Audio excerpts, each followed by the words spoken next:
and welcome to episode 4 of That's My Drink. So this week we're taking a closer look at sour. Now the main function of sour is to balance out the sweeter aspects of your cocktail, but couldn't we just add less sweet? Is sour entirely necessary? Yes and no, that does work. If you add less sweet, drinks are easier to balance, and you've got no real chance of them going too sickly. But what sugar does provide to a cocktail is it provides a more substantial mouthfeel, which without it, drinks become less interesting. What sour allows us to do is add enough sweet to get this mouthfeel, but keep the drinks drinkable. So the most common kind of sour, or as is otherwise known, acidity, that you find in cocktails is citrus. Lemon and lime are the most common, but there's a whole world of citrus out there with a varying range of acidity. This goes right from the lip-smacking lemon right the way through to the more sweeter and juicier orange. Now, lemon and lime are the most commonly used. It's my belief that this is because they've got a really high acidity, but they have much lighter flavours, so you get all the benefits of that sour without too much impact on flavour, so apart from maybe like a vague tropical sense. Something that's never more true than when using citrus is fresh is best. Always try to use the most freshly squeezed citrus juice in your cocktails. What happens when you leave citrus juice out in the air too long is it starts to develop bitter compounds, which in the very beginning, after a few hours, that's perfectly fine. The bitterness takes the edge off the acidity a little bit and makes it a little bit more easier to play with. But after a while, these become overly bitter and can completely distort your cocktails. Now, I can't talk about sour or acidity without mentioning the pH scale. So we all remember the pH scale from school. 0 to 14, 0 being most acidic, 14 being most alkali, and 7 being neutral or water. What I would say as a rough rule of thumb is that with fruit juices, the lower the number of pH, the higher the acidity, but also the lighter the flavour. So lemon has the highest or the lowest pH of all citrus fruit, which is around 2.3. And then as we go up the scale, use the orange again. This has got a higher pH number of around 4.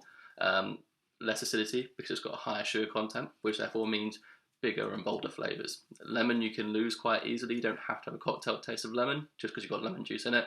But if you use orange juice, it definitely gives it a much more bigger tropical vibe, and that becomes sort of more of a focus for your cocktail. But the acidity isn't there, so you may need to top it up with an extra bit of acidity. Like sugars, there isn't just one kind of acid. There are several different ones, and they come from all sorts of different sources. Now, the one that people probably know the most that's to do with food is citric acid. Now, this is found in all citrus fruit. Link in the name there. Lemons are pretty much entirely made up. Well, the acid content is pretty much entirely made up of citric acid. In fact, if you were to get some citric acid and taste it on its own, you would say it tastes of lemons.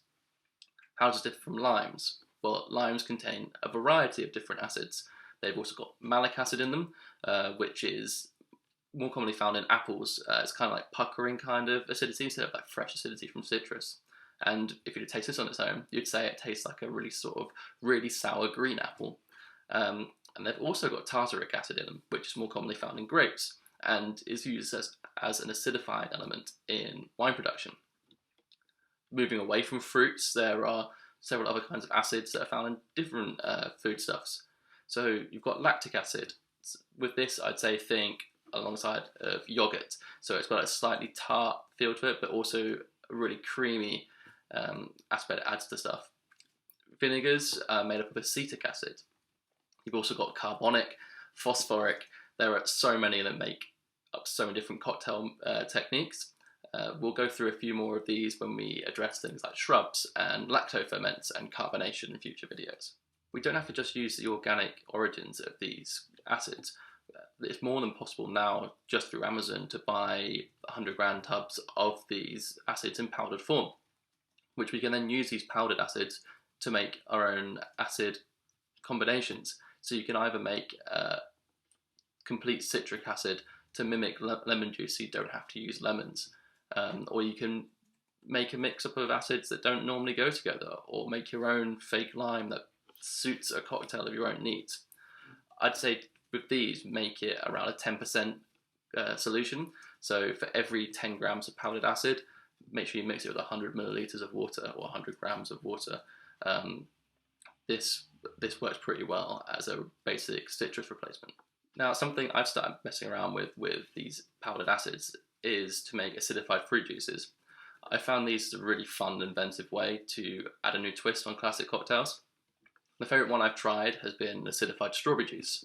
So what I did with that is I made a strawberry daiquiri, but instead of adding strawberry liqueur or adding a strawberry syrup in, I actually replaced a lime with acidified strawberry, which actually gave a much more fresh strawberry feel to it. And I'll show you how to make both the strawberry juice and the strawberry daiquiri now.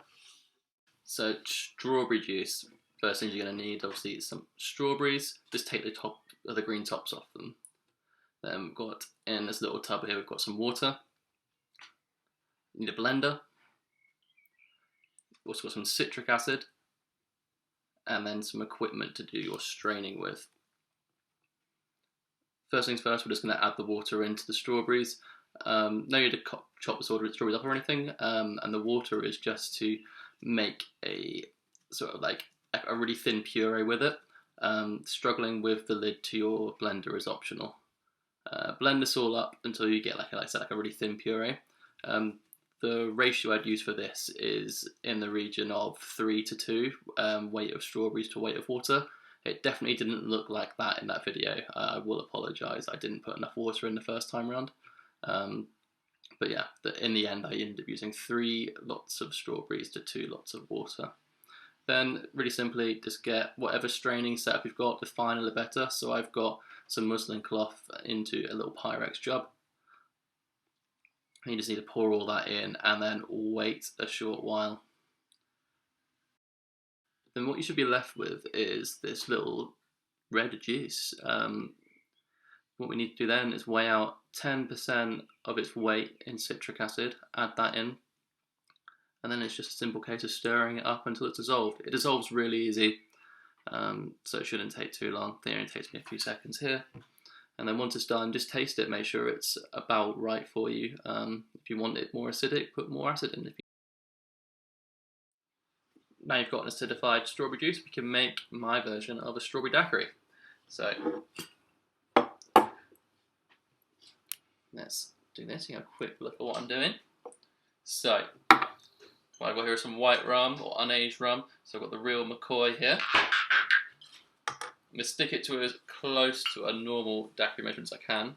So we're going to go with 60 mils of white rum. And what this here is our acidified strawberry juice. We can use that exactly the same way as what we would lime. So 20 mils of that go in. And what I've done, instead of just using normal sugar syrup, I've made myself an orange and lime oleo. So if you want to know how to make this, go have a quick look at last week's video. It's 15 mils of that. I've used the same ratio of zest to sugar as what I used for the lemon one last week. That's it, it's a daiquiri. So then we just add some ice in there. Give it a quick shake.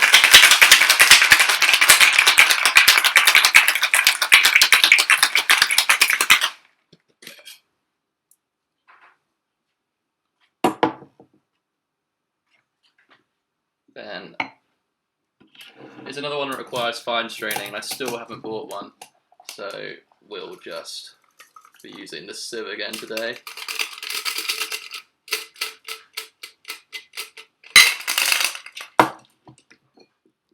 And then for garnish, I've just got a strawberry stick on the edge like that. There we are, guys. That's a Horace strawberry daiquiri using strawberry juice that's been acidified with citric acid instead of lime. Delicious.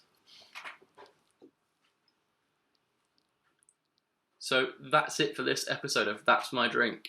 We've introduced the first part of sour, concept of acidity, citrus, and alternative acids as well. Next week is going to be looking into sour a little bit further and looking at how to use vinegars in your cocktails in particular and how to make a shrub.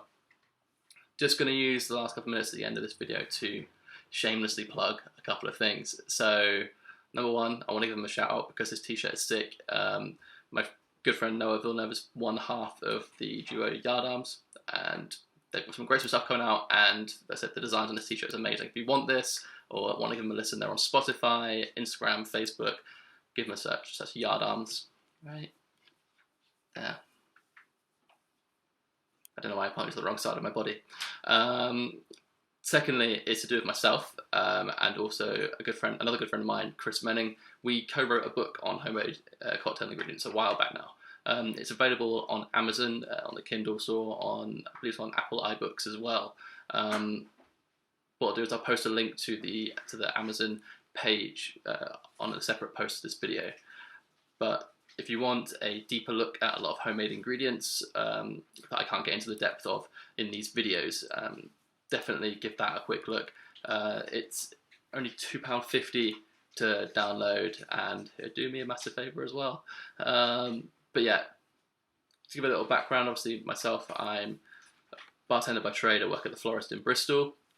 But Chris, he's out there doing superstar things in Thailand. He is hosting his own podcast, interviewing some of the best people in the industry, which is called On the Back Bar, and he's also taking the gastronomy world in Thailand by storm.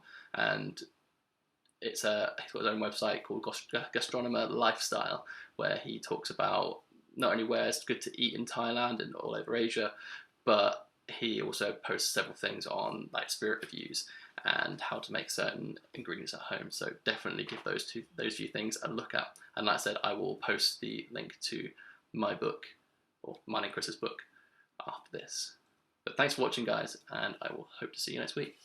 Bye.